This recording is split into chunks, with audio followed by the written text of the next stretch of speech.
আসসালামু আলাইকুম বন্ধুরা, আজকে শেয়ার করছি এক ভিন্নধর্মী রান্না, যার নাম হচ্ছে শাকতিতা রান্না। সম্পূর্ণ তেল ছাড়া এই রান্নাটি আমাদের দেশে করে থাকে। আমি মায়ের কাছ থেকে এভাবে শিখেছি।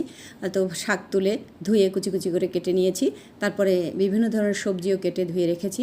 রান্না করার জন্য কড়াইতে আমি পানি দিয়ে দিয়েছি এবং এখানে দিলাম বেশি করে রসুন বাটা, তারপরে পেঁয়াজ বাটা, আর তারপরে দিয়ে দিলাম এখানে মরিচ বাটা এবং পরিমাণ মতো লবণ আর একটুখানি হলুদ গুঁড়া দিয়ে নেড়ে চেড়ে ঢাকা দিয়ে দিলাম। যখন পানিটা বলক আসলো তখন আমি যে সবজিগুলো কেটে রেখেছিলাম সেগুলো আমি দিয়ে দিয়েছি। দেখুন, তো যখন দু একটা বলক আসলো তখন আমি বাটা তিল দিয়ে দিয়েছি এখানে, আর ঢাকা দিয়ে একটু রান্না করে তারপরে আমি কুচানো শাকগুলো দিয়ে দিলাম। বেশিক্ষণ সময় অবশ্য এই রান্নাটা লাগে না।